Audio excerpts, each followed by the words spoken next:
ನಮಸ್ಕಾರ. ಆಹಾರ, ಆರೋಗ್ಯ, ಅಧ್ಯಾತ್ಮ ಈ ಸಂಸ್ಕಾರದ ಬೆಳಕಿಗೆ ತಮ್ಮೆಲ್ಲರಿಗೂ ಸ್ವಾಗತ, ಸುಸ್ವಾಗತ. ಇವತ್ತು ನಮ್ಮೊಂದಿಗಿದ್ದಾರೆ ಡಾಕ್ಟರ್ ಪೂರ್ಣಿಮಾ ಕೃಷ್ಣಮೂರ್ತಿ ಅವರು. ಅವರು director and chief consultant of Prajna Kuteera, a unique Ayurvedic Panchakarma rejuvenation centre, Abhijna International Academy of Ayurveda and Yoga, ಅದು ಮೈಸೂರಿನಲ್ಲಿ. ಅದಲ್ಲದೆ ಅವರು professor, head of the department and medical superintendent of Kaveri Ayurvedic College ಕೂಡ. ಅವರು ಸಮಾಜದ ಸಮಗ್ರವಾದಂಥ ಆರೋಗ್ಯ ಕೊಡುವಂಥ ಯೋಗದ ಬಗ್ಗೆ ಇವತ್ತು ನಾವು ಇಂಟರ್ನ್ಯಾಷನಲ್ ಯೋಗ ಡೇ ಆಚರಿಸ್ತಾ ಇರೋದ್ರಿಂದ ಅದರ ಬಗ್ಗೆ ವಿಶೇಷವಾದಂಥ ಜ್ಞಾನ ಕೊಡಕ್ಕೆ ಬಂದಿದ್ದಾರೆ. ಬನ್ನಿ ಅವರನ್ನ ಸ್ವಾಗತ ಮಾಡ್ಕೋಣ. ನಮಸ್ಕಾರ ಪೂರ್ಣಿಮಾ ಅವರೇ. ನಮಸ್ತೆ ಮೇಡಮ್. ಎಲ್ಲ ವೀಕ್ಷಕರಿಗೂ ನನ್ನ ನಮಸ್ಕಾರಗಳು. ನಾವಿಬ್ರು ಸೇರ್ಕೊಂಡು ಎಲ್ಲ ವೀಕ್ಷಕರಿಗೂ ಈ ಇಂಟರ್ನ್ಯಾಷನಲ್ ಅಂದ್ರೆ ಅಂತಾರಾಷ್ಟ್ರೀಯ ಯೋಗ ದಿನ ಅತ್ಯಂತ ಆರೋಗ್ಯಕರವಾಗ್ಲಿ, ಅವರು ಯೋಗ ಮಾಡಿ ನಿರೋಗಿಗಳಾಗ್ಲಿ ಅಂತ ಹಾರೈಸೋಣ. ನಮಸ್ಕಾರ. ನಮಸ್ಕಾರ. ಈ ಯೋಗ ಯಾವಾಗ ಭೂಮಿಗೆ ಬಂತು, ಹೇಗೆ ಬಂತು, ಯಾರು ಕಲ್ಸ್ಕೊಟ್ಟಿದ್ರು ಅಂತ ನಮ್ಗೆ ದಯವಿಟ್ಟು ತಿಳಿಸ್ಕೊಡಿ. ಅಗತ್ಯವಾಗಿ ಮೇಡಮ್. ಮೊದಲಿಗೆ ಅಂತಾರಾಷ್ಟ್ರೀಯ ಯೋಗ ದಿನಾಚರಣೆಯ ಶುಭಾಶಯಗಳು ನಮ್ಮೆಲ್ರಿಗೂ ಸಹ. ಯೋಗ ಅನ್ನುವುದು ಯುಜ್ಯತೆ ಇತಿ ಯೋಗ ಎನ್ನುವ ಒಂದು ಪದದಿಂದ ಬಂದಿದೆ. ಯುಜ್ ಅನ್ನುವ ಧಾತು ಎರಡು ವಸ್ತುಗಳನ್ನ ಒಂದೆಡೆ ಸೇರಿಸುವಂತದ್ದು ಎಂಬ ಅರ್ಥವನ್ನು ತರುತ್ತೆ. ಯಾವುದು ಆ ಎರಡು ವಸ್ತುಗಳು ಅಂದ್ರೆ ಆತ್ಮ ಮತ್ತು ಮನಸ್ಸು, ಈ ಎರಡುಗಳನ್ನ ಅಥವಾ ಜೀವಾತ್ಮ ಪರಮಾತ್ಮ ಅಂತ ಏನ್ ಹೇಳ್ತೀವಿ, ಆ ಎರಡು ವಸ್ತು ಸಂಯೋಗ ಮಾಡೋದಕ್ಕೆ ಯೋಗ ಅಥವಾ ಅದನ್ನ ಯುಜ್ ಧಾತು ಅಂತ ನಾವು ಹೇಳ್ತೀವಿ. ಆದ್ರೆ ಅದು ಇತ್ತೀಚಿನ ದಿನಗಳಲ್ಲಿ ಯೋಗ ಅನ್ನುವುದರ ಒಂದು ನಿರುಕ್ತಿ ಬೇರೆನೆ ಆಗಿ, ಅದರ ವ್ಯಾಪ್ತಿ ಬೇರೆನೆ ಆಗಿ, ಯೋಗ ಅನ್ನೋದು ಕೇವಲ ಯೋಗಾಸನ ಅನ್ನುವ ಮಟ್ಟಕ್ಕೆ ಬಂದು ನಿಂತ್ಕೊಂಡು, ನಿಜವಾದ ರೀತಿಯಲ್ಲಿ ಯೋಗ ಅನ್ನುವುದು ಚಿತ್ತವೃತ್ತಿಯ ನಿರೋಧಕ್ಕಾಗಿ ಇರುವಂತದ್ದು. ಅಂದ್ರೆ ಮನಸ್ಸನ್ನ ಒಂದು ಸಮತೋಲನದಲ್ಲಿ ಇಟ್ಟುಕೊಳ್ಳುವುದಕ್ಕಾಗಿ, ಚಿಂತೆಯಿಂದ ದೂರವಾಗಿ ನಿಶ್ಚಿಂತೆಯಾಗಿ ಚಿತ್ತನಾಗೋದು ಅಂತ. ಹೌದು. ಚಿತ್ತವೃತ್ತಿ ಅಂದ್ರೆ ಥಾಟ್ ಪ್ರೋಸೆಸ್. ನಮ್ಮ ಮನಸ್ಸು ಸದಾ ಏನಾದ್ರೂ ಒಂದು ಸಂಸಾರದ ವಿಚಾರಗಳಲ್ಲಿ ಯಾವಾಗ್ಲೂ ಚಿಂತೆಗಳಲ್ಲಿರತ್ತೆ. ಆ ವೃತ್ತಿಯಿಂದ ಮುಕ್ತಿಯನ್ನ ಪಡೆದುಕೊಳ್ಳುವುದಕ್ಕೆ ಇರುವುದು ಯೋಗ ಅನ್ನುವುದು ನಿಜವಾದ ಅರ್ಥ. ಈ ನಿಟ್ಟಿನಲ್ಲಿ ಯೋಗ ಪದದ ಅರ್ಥವನ್ನು ನಾವು ಅರ್ಥ ಮಾಡ್ಕೊಳ್ಳುವಾಗ ಇದು ಹೇಗೆ ಅವತರಣ ಆಯ್ತು ಅನ್ನೋದನ್ನ ನಾವು ತಿಳ್ಕೊಳ್ಬೇಕು. ಎಲ್ರಿಗೂ ತಿಳಿದಂತೆ ಇದು ಒಂದು ಪೌರುಷೇಯವಾದ ವಿದ್ಯೆ, ಯಾರೋ ಅದನ್ನ ಹುಟ್ಟಾಕಿದ್ದು ಆ ತರ ವಿಚಾರ ಅಲ್ಲ. ಯೋಗದಲ್ಲಿ ಒಂದು ಸಣ್ಣ ಶ್ಲೋಕ ಇದೆ. ಯೋಗೇನ ಚಿತ್ತಸ್ಯ ಪದೇನ ವಾಚಾ ಮಲಂ ಶರೀರಸ್ಯ ಚ ವೈದ್ಯಕೇನ ಪ್ರವರಂ ಮುನೀನಾಂ ಪತಂಜಲಿಂ ಪ್ರಾಂಜಲಿರಾನತೋಸ್ಮಿ ಅಂತ. ಇದರ ಅರ್ಥ ಹೇಳಿದ್ರೆ, ನಮ್ಮ ಬಿಲೀಫ್ ಹೇಗಿದೆ ಅಂತ ಹೇಳಿದ್ರೆ, ಒಬ್ಬರೇ ವ್ಯಕ್ತಿ ಅಂದ್ರೆ ವ್ಯಕ್ತಿ 3 ರೀತಿಯ ಅವತಾರಗಳನ್ನ ಮಾಡಿ, ಒಂದು ಅವತಾರದಲ್ಲಿ ಪಾಣಿನಿಯಾಗಿ ಸಂಸ್ಕೃತ ವ್ಯಾಕರಣವನ್ನ ಅದನ್ನ ಸರಿಯಾದ ವಿಂಗಡಣೆ ಮಾಡಿ ಅದನ್ನ ಭೂಮಿಗೆ ತಂದು, ಮತ್ತೊಂದು ಅವತಾರದಲ್ಲಿ ಚರಕ ಮಹರ್ಷಿಯಾಗಿ ಬಂದು ಅದನ್ನ ಆಯುರ್ವೇದದಲ್ಲೇ ರೂಪದಲ್ಲಿ ಕೊಟ್ಟು, ಇನ್ನೊಂದು ಅವತಾರದಲ್ಲಿ ಪತಂಜಲಿಯಾಗಿ ಬಂದು ಪತಂಜಲಿ ಯೋಗ ಸೂತ್ರಗಳನ್ನ ಕೊಟ್ಟಿರುವುದಂತ ಒಂದು ನಮಗೆ ಉಲ್ಲೇಖ ಎಲ್ಲ ಕಡೆ ಸಿಕ್ಕುತ್ತೆ. ಬಹಳ ಬಹಳ ಮುಖ್ಯವಾದಂತಹದ್ದು ವಿಚಾರ ಹೇಳಿದ್ರಿ. ಅಂದ್ರೆ ನಾವು ಪುನರ್ಜನ್ಮದಲ್ಲಿ ನಂಬಿಕೆ ಇರುವಂತ ಭಾರತದಲ್ಲಿ ಒಂದು ಉತ್ತಮವಾದಂಥ ಆತ್ಮ ಮತ್ತೆ ಮತ್ತೆ ಬಂದು ಸಮಾಜದ ಅಂದ್ರೆ ವಿಶ್ವದ ಹಿತಕ್ಕಾಗಿ ಕೊಡುವಂಥ ಜ್ಞಾನ ಅಂತ. ಆದರೆ ಅದಕ್ಕಿಂತ ಹಿಂದೆ ನಾವು ಹೋದರೆ, ಸ್ವತಃ ಪಾರ್ವತಿ ತನ್ನ ಸ್ಮೃತಿ ಕಳ್ಕೊಂಡಾಗ ಶಿವ ಅಂದ್ರೆ ಅವ್ರಿಗೆ ವೈದ್ಯನಾಥೇಶ್ವರ ಅಂತೀವಿ, ಅಂದ್ರೆ ವೈದ್ಯರಿಗೆ ನಾಥ. ಇವರೆಲ್ಲ ಮಾನವ ರೂಪದಲ್ಲಿರೋರು ಅಥವಾ ಸ್ವತಃ ದೇವನೇ ಶಿವನು. ಶಿವ ಅಷ್ಟಾಂಗ ಯೋಗ ಅಂತ ಪಾರ್ವತಿಗೆ ಕಲಿಸ್ಕೊಟ್ಟು ಅವಳನ್ನ ಸರಿದಾರಿಗೆ ತಂದ ಅಂತ. ಅಷ್ಟೇ ಅಲ್ಲ, ನಟರಾಜನ ರೂಪದಲ್ಲಿ ಅವನು ಅಪಸ್ಮರ ಅನ್ನುವಂಥ ಅಸುರನನ್ನ ಅಂದ್ರೆ ಕುಬ್ಜನನ್ನ, ಅಜ್ಞಾನ ಮತ್ತೆ ಅಂಧಕಾರದ ಸಂಕೇತವಾದಂಥ ಅವನನ್ನ ಕಾಲಡಿಯಲ್ಲಿ ನಿಯಂತ್ರಣ ಮಾಡಿ ವಿಶ್ವಕ್ಕೆ ಜ್ಞಾನ ಕೊಟ್ಟ ಅಂತ. ಅಂದ್ರೆ ಎಲ್ಲಾ ಜ್ಞಾನವೂ ಪರಮಾತ್ಮನಿಂದ ಪರಶುವನಿಂದ ಬಂದಿದ್ದು, ಆದರೆ ಮನುಜರಿಗೆ ಸಿಸ್ಟಮ್ಯಾಟಿಕ್ ಆಗಿ ಕೊಟ್ಟಿರುವಂತಹದ್ದು ಪತಂಜಲಿ ಅನ್ನೋದನ್ನ ನಾವು ಮರಿಬಾರ್ದು ಅಂತ. ಮುಂದುವರಿಸಿ. ಹಾಗಾಗಿಯೇ ಶಿವನಿಗೆ ಆದಿಯೋಗಿ ಎನ್ನುವ ಒಂದು ಕರೆಕ್ಟ್ ಹೆಸರು ಇರುತ್ತೆ. ಹಾಗಾಗಿ ಅಲ್ಲಿಂದನೇ ಇದೆಲ್ಲ ನಮಗೆ ಅವತರಣ ಆಗಿ ಬಂದಂತದ್ದು. ಹಾಗಾಗಿ ಅದರ ಒಂದು ಇತಿಹಾಸ. ಹಾಗಾದ್ರೆ ಇದನ್ನ ಯಾಕೆ ಮಾಡಬೇಕು, ಇದರಿಂದ ಲಾಭಗಳೇನು, ಆಮೇಲೆ ಈ ಅಷ್ಟಾಂಗದಲ್ಲಿ ಅಷ್ಟ ಅಂಗಗಳು ಯಾವ್ಯಾವು ಅಂತ ತಿಳಿಸ್ಕೊಡಿ. ಯೋಗಶಾಸ್ತ್ರವನ್ನ ಒಂದು ಸಿಸ್ಟಮ್ಯಾಟಿಕ್ ಆಗಿ ನಮಗೆ ಕೊಡೋದಕ್ಕೋಸ್ಕರ, ಮತ್ತೆ ಯೋಗವನ್ನ ನಾವು ಆಧ್ಯಾತ್ಮ ಸಾಧನೆಗೆ ಬಳಸ್ಕೊಳ್ಳೋದಕ್ಕೋಸ್ಕರ ಇದನ್ನ ಅಷ್ಟಾಂಗಗಳಾಗಿ ವಿಂಗಡಣೆ ಮಾಡಲಾಯಿತು. ಅದರಲ್ಲಿ ಈ ಅಷ್ಟಾಂಗಗಳು ಯಾವುವು ಅಂದ್ರೆ ಯಮ, ನಿಯಮ, ಆಸನ, ಪ್ರಾಣಾಯಾಮ, ಪ್ರತ್ಯಾಹಾರ, ಧಾರಣ, ಧ್ಯಾನ, ಸಮಾಧಿ ಅಂತ ಹೇಳಿ.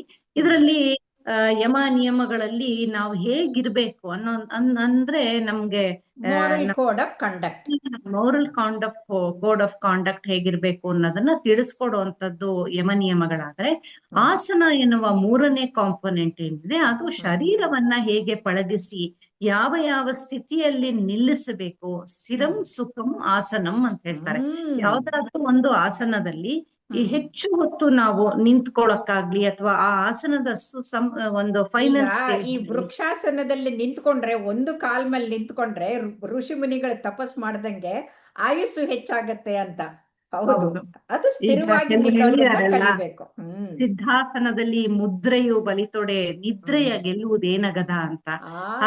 ಆಸನಗಳನ್ನ ನಾವು ಸಿದ್ಧಿ ಮಾಡ್ಕೊಳ್ಬೇಕಾದ್ರೆ ಅದನ್ನ ನಿರಂತರವಾಗಿ ಪ್ರಾಕ್ಟೀಸ್ ಮಾಡ್ಬೇಕು. ಯಾಕೆ ಮಾಡ್ಬೇಕು ಅಂದ್ರೆ ಧ್ಯಾನಕ್ಕೆ ಮುಂದಿನ ಅಂಗಗಳೇನಿದೆ ಅಷ್ಟಾಂಗಗಳಲ್ಲಿ ಅದನ್ನ ನಾವು ಮೈಗೂಡಿಸ್ಕೊಳ್ಬೇಕು, ಅಥವಾ ನಾವು ಅದರಲ್ಲಿ ಪ್ರೊಫಿಷಿಯಂಟ್ ಆಗ್ಬೇಕು ಅಂದ್ರೆ ಅಲ್ಲಿ ಮುಂದೆ ಹೋಗೋ ಮೊದಲು ನಮಗೆ ಪ್ರಾಣಾಯಾಮ ಹೇಳ್ಕೊಡಿ. ಆಸನ ಆದ್ಮೇಲೆ ಪ್ರಾಣಾಯಾಮ ಹೇಳ್ಕೊಡಿ. ಆಸನಗಳು ಬಹಳ ಮುಖ್ಯ. ನಂತರ ಬರುವಂತದ್ದು ಪ್ರಾಣಾಯಾಮ. ಆಸನಗಳನ್ನ ಮಾಡ್ಬೇಕಾದ್ರೆ ಶರೀರದ ಮೇಲೆ ಕಂಟ್ರೋಲ್ ತಗೊಳಕ್ಕಾದ್ರೆ, ಮೇಲೆ ಕಂಟ್ರೋಲ್ ತಗೊಳ್ಳೋದಕ್ಕೆ ಅದನ್ನ ಒಂದು ಅವೇರ್ನೆಸ್ ಇಟ್ಕೊಂಡು ನಾವು ನಮ್ಮ ಬ್ರೆತ್ ರೇಟ್ ಅನ್ನ ಫಾಲೋ ಮಾಡೋದಕ್ಕೆ ಇರುವಂತದ್ದು ಪ್ರಾಣಾಯಾಮ. ಅನಂತರ ಬರುವಂತದ್ದು ಪ್ರತ್ಯಾಹಾರ, ಅದು ಕೂಡ ಕೋಡ್ ಆಫ್ ಕಾಂಡಕ್ಟ್ ಇರುತ್ತೆ. ಮತ್ತೆ ಧಾರಣ ಅಂದ್ರೆ ಹೇಗೆ ಮನಸ್ಸನ್ನ ಒಂದೆಡೆ ಹಿಡಿದು ನಿಲ್ಸುವುದು. ಯಾಕಂದ್ರೆ ಧ್ಯಾನಕ್ಕೆ ಕೂತ್ಕೊಳ್ಬೇಕಾಗಿ ಏಕಾಗ್ರತೆ ಇಟ್ಕೊಳ್ಳೋದು ಇದು ಬಹಳ ಮುಖ್ಯ. ಯಾಕಂದ್ರೆ ಇತ್ತೀಚಿನ ದಿನದಲ್ಲಿ ಮಕ್ಕಳಲ್ಲಿ ಏಕಾಗ್ರತೆ ತುಂಬಾ ಕಡಿಮೆ ಆಗ್ತಾ ಇದೆ. ಈ ಏಕಲವ್ಯನ ಏಕಾಗ್ರತೆ ಬಂದು ಚಿತ್ತ ಒಂದೇ ಕಡೆ ಇರಬೇಕು ಅಂದ್ರೆ ಇದು ಧಾರಣ ಬಹಳ ಬಹಳ ಮುಖ್ಯ ಆಗುತ್ತೆ. ಬಹಳ ಮುಖ್ಯ. ಅನಂತರ ಧ್ಯಾನ ಮತ್ತು ಸಮಾಧಿ ಇದನ್ನ ಮುಮುಕ್ಷುಗಳಿಗೆ ಹೇಳಿರುವಂತದ್ದು. ಆ ರೀತಿ 8 ವಿಭಾಗಗಳು ಇದೆ. ನೀವು ಕೇಳಿದ ಪ್ರಶ್ನೆಯಲ್ಲಿ ಇದರಿಂದ ಏನು ಉಪಯೋಗ ಅಂತ ಹೇಳಿದ್ರೆ, ಶರೀರವನ್ನ ಮತ್ತು ಮನಸ್ಸನ್ನ ಸಮತೋಲನದಲ್ಲಿ ಇಟ್ಟುಕೊಂಡು ಸರಿಯಾಗಿ ಆರೋಗ್ಯವನ್ನ ಸರಿಯಾಗಿ ಮೇಂಟೈನ್ ಮಾಡಿ. ಯಾಕಂದ್ರೆ ನಾವು ಆಯುರ್ವೇದ ಸ್ಕ್ರಿಪ್ಚರ್ಸ್ ಅನ್ನು ಓದುವಾಗ ಶರೀರ ಮಾಧ್ಯಮ ಖಲು ಧರ್ಮ ಸಾಧನ. ಹೌದು, ಶರೀರ ಇದ್ರೇನೆ ಧರ್ಮ ಸಾಧನೆ ಸಾಧ್ಯ. ಧರ್ಮ ಸಾಧನೆ ಅಂದ್ರೆ ಈ ಚತುಷ್ಟಯಗಳೇನಿರುತ್ತವೆ ಅದನ್ನ ನಾವು ಧರ್ಮಾರ್ಥ ಕಾಮ ಮೋಕ್ಷಗಳನ್ನ ನಾವು ಸರಿಯಾದ ರೀತಿ ಅದನ್ನ ಪಾಲನೆ ಮಾಡ್ಬೇಕಾದ್ರೆ ಅದನ್ನ ಧರ್ಮ ಸಾಧನೆ ಅಂತ ಹೇಳ್ತೀವಿ. ಅದಕ್ಕೆ ಈ ನಮ್ಮ ಆರೋಗ್ಯ ಶರೀರ ಚೆನ್ನಾಗಿರ್ಬೇಕು, ಶರೀರ ಎರಡೂ ಚೆನ್ನಾಗಿರ್ಬೇಕು ಅಂತ. ಅದಕ್ಕೋಸ್ಕರ ಯೋಗವನ್ನ ನಾವು ಮಾಡ್ಬೇಕು. ಎಲ್ರು ಏನ್ ತಿಳ್ಕೊತಾರೆ ಅಂದ್ರೆ ಯೋಗ ಅಂದ್ರೆ ಅದೊಂದು ವರ್ಕೌಟ್ ಅಂತ ಅನ್ಕೊಂಡ್ಬಿಡ್ತಾರೆ. ನಿಜವಾದ ಅರ್ಥದಲ್ಲಿ it is a work in ಅಂತ ಹೇಳ್ತೀನಿ ನಾನು. Correct, not a workout but it's a work in, not out. So ಇದು ನಮ್ಮ ಶರೀರವನ್ನ ಟೋನ್ ಅಪ್ ಮಾಡೋದಲ್ದೆ, ಒಂದು ಸುಸ್ಥಿರವಾದ ಆರೋಗ್ಯವನ್ನ ಕೊಡೋದಲ್ದೆ, ಮನಸ್ಸನ್ನ ಪ್ರಶಾಂತ ಸ್ಥಿತಿಯಲ್ಲಿ ಇಟ್ಕೊಳ್ಳೋದಕ್ಕೆ ಸತತವಾಗಿ ಯೋಗಾಭ್ಯಾಸಗಳನ್ನ ಮಾಡ್ತಾರೆ. ಸತತವಾಗಿ ಅಭ್ಯಾಸ ಮಾಡೋದು ಅಂತ ನೀವು ವರ್ಕೌಟ್ ಅಂತಂದಾಗ ನೆನಪಾಗತ್ತೆ. ಜನ ಈ ವರ್ಕೌಟ್ಗೆ ಅಂತ ಹೋಗಿ ಜಿಮ್ಗೆ ಹೋಗ್ಬಿಟ್ಟು ಸಾಯೋರ ಸಂಖ್ಯೆ ಇರುತ್ತೆ. ಆದ್ರೆ ಯೋಗ ಮಾಡಿ ಸತ್ತವ್ರಿಲ್ಲ. ಯೋಗ ಮಾಡಿ ಹಾರ್ಟ್ ಪಂಪಿಂಗ್ ಕಡಿಮೆ ಇರೋದನ್ನ ಮತ್ತೆ ನಾರ್ಮಲ್ ತಂದವರು ಕೂಡ ಇದ್ದಾರೆ. ಹಾಗಾಗಿ ಈಗ ನ್ಯೂಯಾರ್ಕ್ ಇಂದ ಹಿಡ್ಕೊಂಡು ಟೋಕಿಯೋವರೆಗೂ ಎಲ್ಲಾ ಜಿಮ್ಗಳಲ್ಲಿ ಅಷ್ಟಾಂಗ ಯೋಗವನ್ನ ಕಲಿಸ್ತಾ ಇದ್ದಾರೆ. ಆದ್ರೆ ಶಿವ ಅನ್ನೋ ಪದನ ತೆಗೆದುಹಾಕಿದ್ದಾರೆ. ಯೋಗದ ಪೇಟೆಂಟ್ ಕೂಡ ಅವರೇ ತಗೊಂಡ್ಬಿಟ್ಟಿದ್ದಾರೆ. ತಗೊಂಡು ದೊಡ್ಡ ಸ್ಟುಡಿಯೋಗಳಿರುತ್ತೆ, ಬಟ್ ಅದ್ ನಿಜವಾದ ಅರ್ಥದಲ್ಲಿ ಮಾಡ್ಬೇಕು ಅಂದ್ರೆ ಯೋಗವನ್ನ ಒಂದು ವ್ಯಾಪಾರವಾಗಿ ವ್ಯಾಪಾರೀಕರಣಗೊಳಿಸಬಾರ್ದು. ಯೋಗ ನಮ್ಮ ಸ್ವಂತ ಸಾಧನೆಗಾಗಿ ಇರುವಂತಹ ಒಂದು ಟೂಲ್ ಅಂತ ಒಂದೇ ಬರೀ ಸ್ವಂತ ಸಾಧನೆಗೆ ಅಷ್ಟೇ ಅಲ್ಲ, ಸಮಾಜದ ಸ್ವಾಸ್ಥ್ಯಕ್ಕಾಗಿ. ಈಗ ನೋಡಿ, ಅವರು ಯಮ ನಿಯಮ ಪಾಲಿಸಿದ್ದೆ ಆದ್ರೆ ಎಲ್ಲೂ ಗಲಾಟೆಗಳಾಗಲ್ಲ, ಎಲ್ಲೂ ರೈಟ್ಸ್ಗಳಾಗಲ್ಲ, ಯಾರು ಹಿಂಸಾಚಾರ ಮಾಡಲ್ಲ. ಯಾಕಂದ್ರೆ ಸತ್ಯ, ಅಹಿಂಸೆ, ಅಸ್ಥೇಯ, ಶೌಚ, ಇಂದ್ರಿಯ ನಿಗ್ರಹ ಎಲ್ಲವೂ ಕೂಡ ಅದರಲ್ಲಿ ಬರೋದ್ರಿಂದ ಯಾವ ಕೆಟ್ಟ ಕೆಲಸವನ್ನು ಮಾಡೋದಿಲ್ಲ. ಹಾಗಾಗಿ ಈ ಮನಸ್ಸನ್ನು ಶುದ್ಧಗೊಳಿಸಿ ಶರೀರವನ್ನ ಸ್ವಸ್ಥಗೊಳಿಸೋದಕ್ಕೆ ಈ ಯೋಗ ಬಹಳ ಮುಖ್ಯ ಅಂತ ನೀವು ಹೇಳ್ತಾ ಇದ್ದೀರಿ. ಹಾಗಾಗಿ ಆ ನಿಟ್ಟಿನಲ್ಲಿ ಇಂಟರ್ನ್ಯಾಷನಲ್ ಯೋಗ ಡೇ ಅನ್ನೋದನ್ನ ಮಾಡ್ಬೇಕು ಅಂತ ನಮ್ಮ ಸನ್ಮಾನ್ಯ ಪ್ರಧಾನಮಂತ್ರಿಗಳು he spearheaded that movement and ಅದನ್ನ ನಮ್ಮ ಯುನೈಟೆಡ್ ನೇಷನ್ಸ್ ನವರು ಅದನ್ನ ಪುಷ್ಟೀಕರಿಸಿ ಅದನ್ನ ಇಂಟರ್ನ್ಯಾಷನಲ್ ಅಲ್ಲ. ಆಶ್ಚರ್ಯ ಏನಂತಂದ್ರೆ, ಅವ್ರು ಹೇಳಿದಾಗ ಬೇರೆ ದೇಶದವರು ನಾವೇ ಅದಕ್ಕೆ ಇದನ್ನ ಪ್ರಪೋಸ್ ಮಾಡ್ತೀವಿ ಅಂತ, out of 198 countries 197 countries have agreed.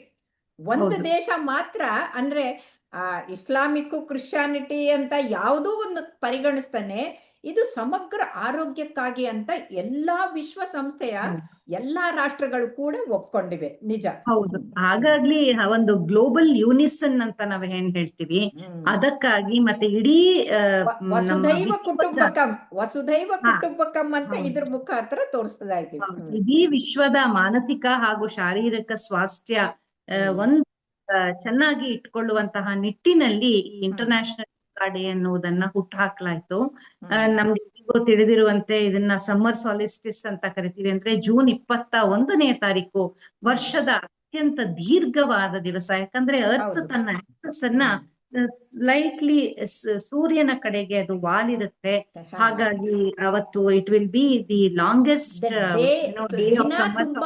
ಉದ್ದಾಗಿರುತ್ತೆ, ರಾತ್ರಿ ಕಡಿಮೆ ಆಗಿರುತ್ತೆ ಆಗಿರುತ್ತೆ. ನಾರ್ದರ್ನ್ ಹೆಮಿಸ್ಫಿಯರ್ ನಲ್ಲಿ ಇಟ್ಸ್ ದ ಲಾಂಗೆಸ್ಟ್ ಡೇ ಅನ್ನೋ ದೃಷ್ಟಿಲಿ ಆ ದಿವಸವನ್ನ ಚೂಸ್ ಮಾಡಿದ್ದಷ್ಟೇ ಅಲ್ಲದೆ, ಈ ದಿವಸದಲ್ಲಿ ಅಂದ್ರೆ ಜೂನ್ 21ನೇ ತಾರೀಕು ಏನಿದೆ ಇಂದು, ಈ ವೈಬ್ರೇಷನ್ಸ್ ಕೂಡ ಯೂನಿವರ್ಸ್ ನಲ್ಲಿ ಪರ್ಟಿಕ್ಯುಲರ್ಲಿ ಆ ದಿವಸ ಎನರ್ಜಿ ನಮ್ಮಲ್ಲಿ ಜಾಸ್ತಿ ಬರುತ್ತೆ ಅಂತ.